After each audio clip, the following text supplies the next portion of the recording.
everyone, welcome back to the UFT Techie channel. I'm your host Nora, and today we've invited 4 guests who are the market designers to talk about the Spectrum auctions. Hi, I'm Sam. It's a pleasure to be here. These are my colleagues. Hi, my name is Ilke. Hi, I'm Neil.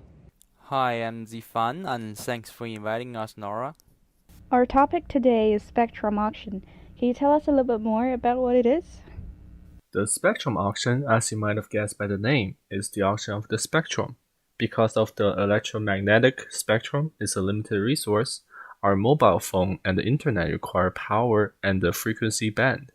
In order to solve the scarcity problem, auction is the method used to assign the resource to the competitors. What processes did people use before the auction? Okay, that's actually a great question. So there were 3 methods that were used during the past decades. The first one is called the administrative process.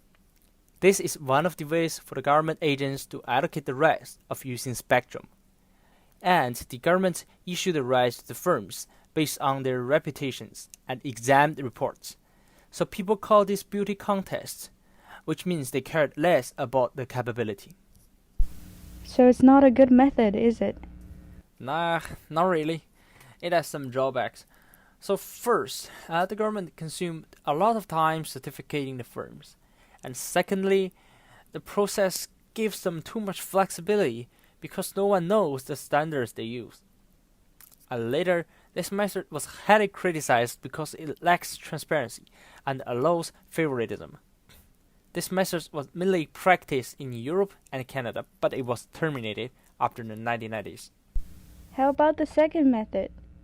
Lottery is the second method used at the time, and it was the first method used in the US prior to 1994. It is quick compared to the administrative process method. Is there anything wrong with this one? Lotteries are always related to the misallocation problems.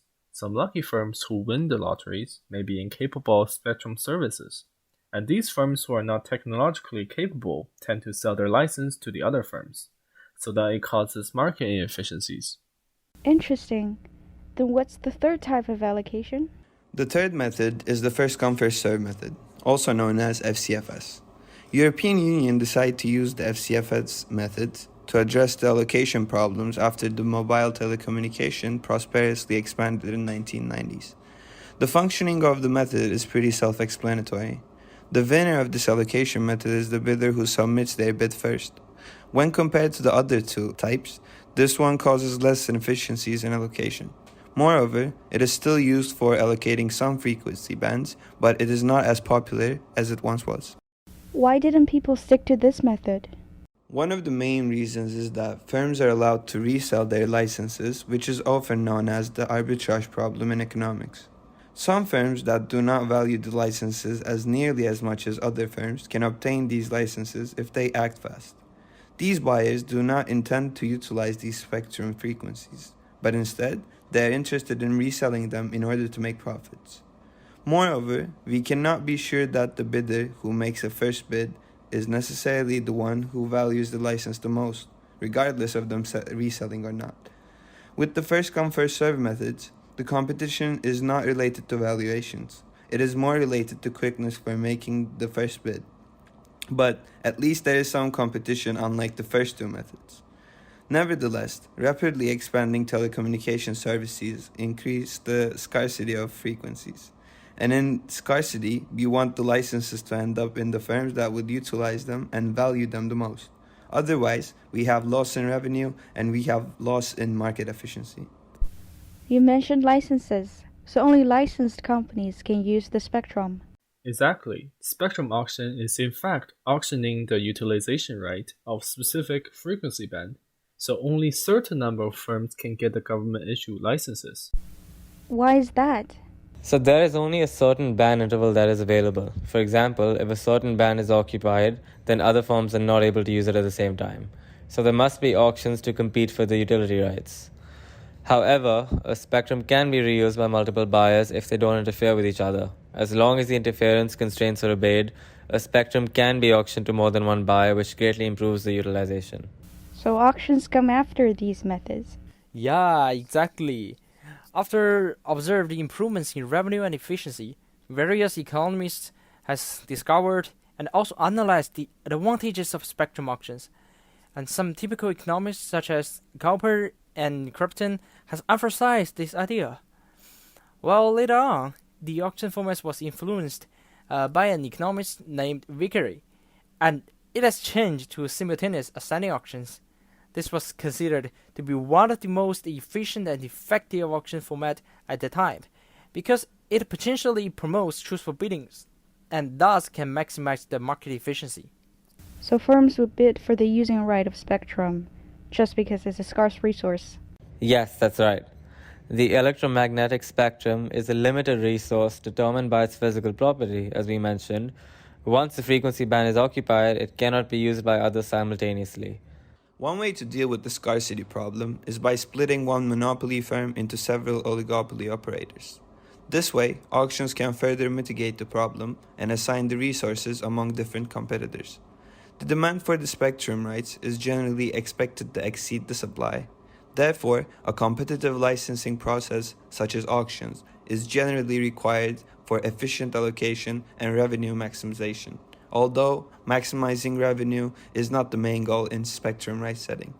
Hence, to ensure that social and economic benefits are maximized from the use of radio frequency spectrum, the licenses also need to operate in a competitive marketplace in a post-auction setting. Measures available to the government to promote a competitive post-auction marketplace include restricting the participation of certain parties or firms in an auction and placing limits on the amount of spectrum that any one party may hold by using spectrum set-asides or spectrum aggregation limits. I see. So spectrum auction does have some advantages, right? Yes, indeed.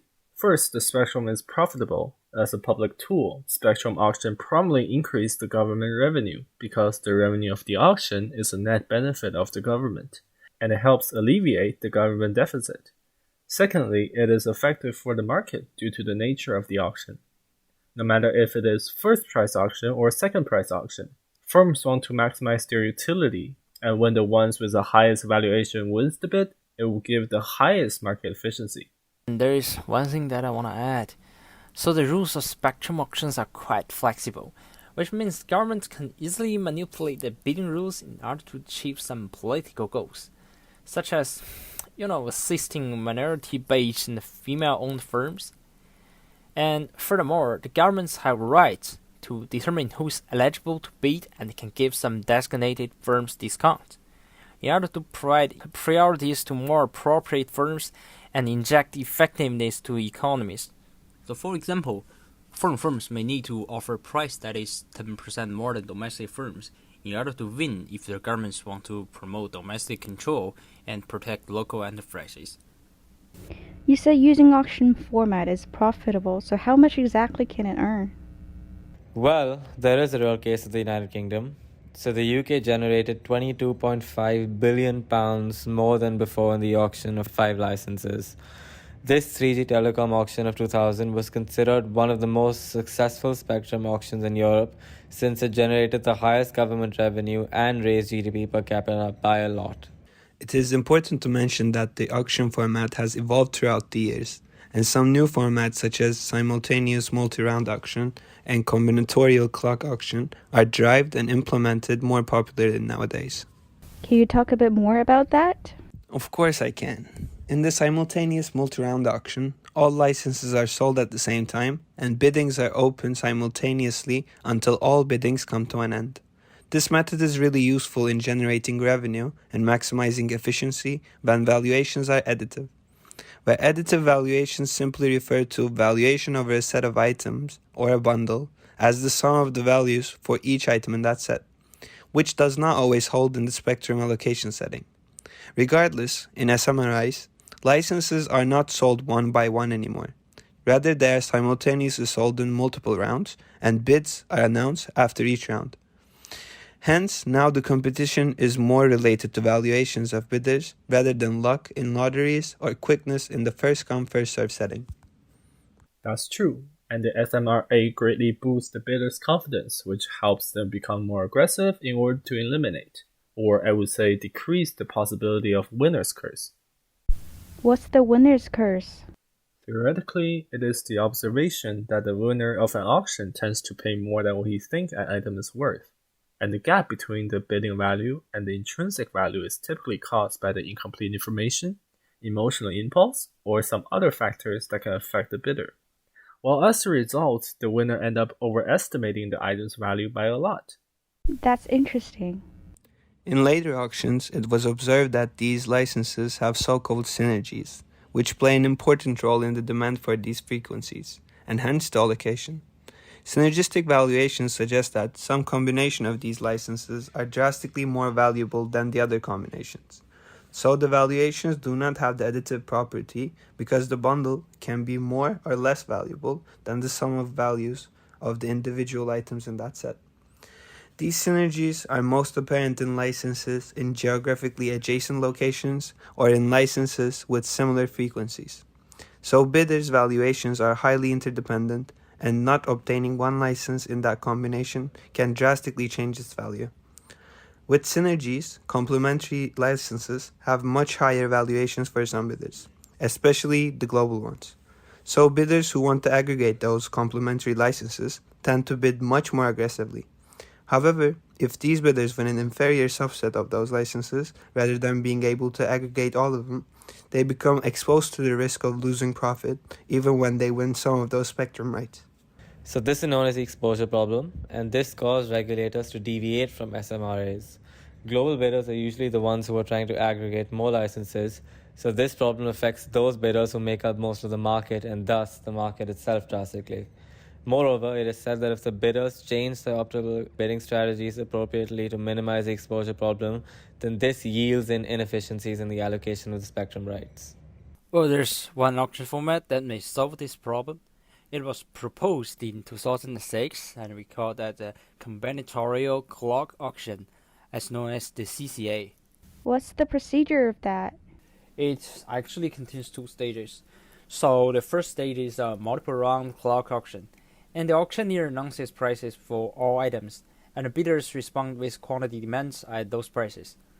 And then the auctioneer will announce a higher price for these items in the next round if there are excess supplies. The bidding process will continue until prices reach a level that for each item, the demand is less or equal to the supply. Well, the second stage is called the supplementary round. In the second round, a sealed bid auction will be performed so that bidders can improve their bids made in the first stage and submit additional bids for any other item combinations. Besides that, all bids follow an all or nothing principle, which means either you get all items in one combination or you get nothing. There are some good characteristics of the combinatorial clock auction. The combinatorial clock auction helps facilitate the spectrum allocation process by enabling the auction to determine how the spectrum is organized, which is called the band plan. Other methods require the regulator to determine a fixed band plan before the auction, which results in a long regulatory process. The new approach promises not only to improve the spectrum assignment, but also improve the band plan within the assignments, and to do so with less delay. Now that we've talked about the history of spectrum auction, is there any recent news on this topic? We are thrilled to usher in the era of the 5G network, but the growing mobile data traffic is a great challenge. It requires an optimal utilization of the spectrum to manage this traffic. And then a new concept called dynamic spectrum access was proposed, which gives license holders such as satellite institutions, militaries, and commercial companies who do not fully use all their spectrum frequencies an opportunity to exclusively share their band with the secondary users. Can you please elaborate on the sharing process? The secondary users must allow the primary users to use the spectrum without disruption. A typical secondary user is the mobile network operators. They will detect the communication channels and identify the ones that are currently in use from the ones that are not, so that they can utilize the unused ones. Although there's a drawback, the MNOs may not be able to provide a stable network or the accessibility of the frequency to ensure the service quality. That's problematic. Is there any way to get rid of this issue? Yeah, it is. In order to eliminate the issue, the Radio Spectrum Policy Group has proposed a new sharing concept called License Shared Access to support the deployment of the constructions of 5G systems. This policy has affected two more stakeholders, the incumbent user and the regulator. The regulator in this setting is the auctioneer or the seller. The secondary user has to obtain the license from the regulator in order to be able to access the spectrum. And this policy enables secondary users to share the time, frequency, and the geographic region with the incumbents. Hence, the sharing policy somewhat eliminates the issue that some firms do not have the eligibility to the necessary frequency bands.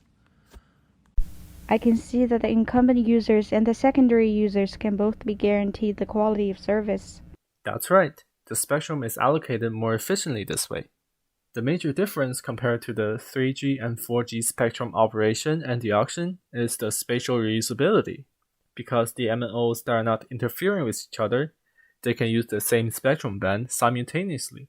When the base station of different operators compete for the LSA spectrum, the geographical area and the defined period of time need to be considered.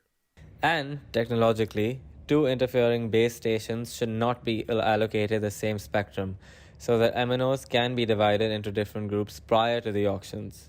In the end, the bidding format is based on a group bid that is based on different mechanism variations. What are some of the variations? Generally, the group with highest group bid wins, but with different variations, the price paid and the actual spectrum allocation within the group may be different.